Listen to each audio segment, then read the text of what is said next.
Bienvenue, chers clients. Aujourd'hui, nous allons parler de quelque chose qui, selon les woke, n'arrive jamais. Vous savez, l'une de mes plus grandes critiques sur l'identité de genre, c'est qu'elle est à la fois instable et invérifiable. C'est-à-dire que si quelqu'un dit se sentir femme, il faut le croire inconditionnellement sur parole. Point. Et l'on n'a absolument aucun moyen de vérifier s'il ment ou pas, autre que ses propres mots. Du coup, si une simple déclaration suffit, il est naturel de penser qu'une personne mal intentionnée peut se servir de ce système à mauvais escient, comme profiter du statut de trans pour en tirer des avantages, par exemple.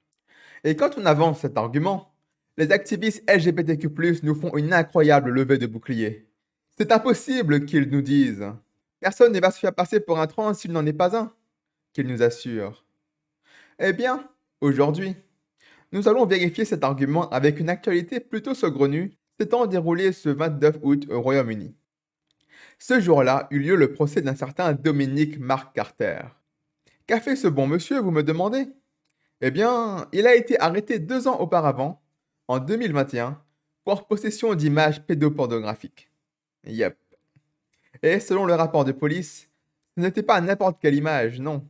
Certaines étaient même classées de catégorie A, ce qui est la catégorie réservée pour le type d'abus sur enfants les plus sévères, pouvant comprendre des actes sadiques et pire encore. Bref, clairement, notre ami Dominique Mark Carter ne faisait pas de la morale son mot d'ordre. Carter a bien évidemment plaidé coupable, parce que, bon, bah, ce n'est pas comme s'il pouvait faire autrement. Il a littéralement été pris la main dans le sac. Mais il a axé sa défense sur son passé sombre, disant qu'il a eu des problèmes avec l'alcool, la drogue, etc. Et pour couronner le tout, le jour de sa condamnation, Carter est soudainement arrivé au tribunal tout de rose vêtu, disant qu'il utilisait désormais les pronoms she, her, et il ne fallait plus l'appeler Dominique Mark Carter, mais Sophie Louise Carter. Et oui, notre ami Carter est maintenant une femme. Notez qu'à part la couleur de ses vêtements, il n'y a absolument aucun effort pour paraître comme une femme. Et qu'avant ce jour-là, absolument aucun signe d'une hypothétique transition était présent. Non, cela lui a pris comme ça, par le plus grand des hasards, le jour de sa condamnation, comme une révélation divine. Carter se sent femme, et donc il en est une. Et on a intérêt de le croire et de respecter son choix, parce qu'il dit qu'il est une femme trans. Et vous n'oseriez pas contredire un trans tout de même. Ce serait un crime de lèse-majesté. Finalement, Carter a été condamné à 6 mois de prison avec un sursis de 18 mois. Et pendant son sursis, Carter devra effectuer 60 séances de réhabilitation et 120 heures de travaux d'intérêt général. Il devra également s'inscrire dans le registre des délinquants sexuels. Ce qui est une peine vraiment, mais alors vraiment très légère. Je rappelle qu'il a été arrêté pour possession de pédopornographie assez extrême. Oh, et j'ai oublié de le dire, mais avant cela, il a déjà été condamné 5 fois. Donc bon, notre ami Carter est clairement un récidiviste. Et là vient la grande question. Est-ce que Carter a décidé de changer de genre uniquement pour amadouer le juge et recevoir une peine plus légère? Certains vous diront que non. Moi, je vous dirai que oui. Je sais, je m'avance, mais je m'explique. Toute la défense de Carter se basait sur le fait qu'il était quelqu'un de psychologiquement instable. Et donc que bon, ce n'était pas de sa faute s'il était comme ça. Il a eu une vie difficile, donc au fond, c'est un peu lui la victime. Et le fait qu'il se présente soudainement comme un trans, à savoir la minorité qui est considérée comme la plus victime existante à notre époque, c'est la cerise sur le gâteau.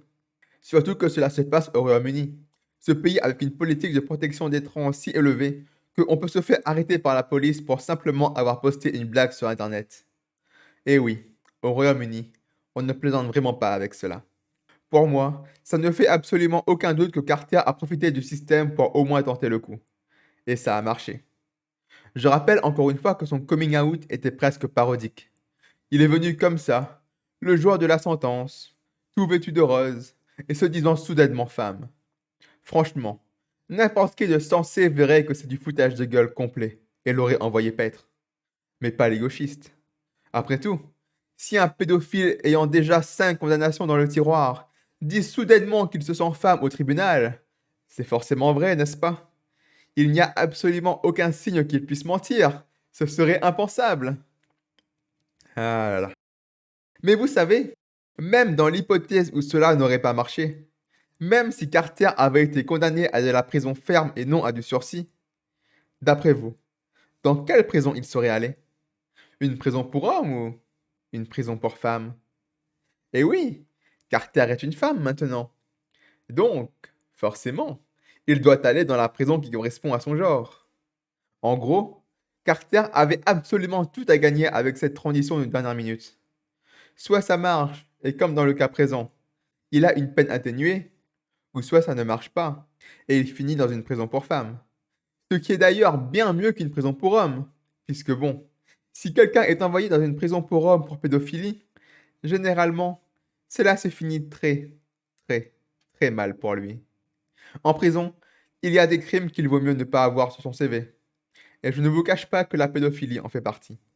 Bref, toute cette affaire souligne l'incroyable faille de ce système de transition basé sur une simple déclaration. Une énorme partie de notre société fonctionne selon la dichotomie homme-femme.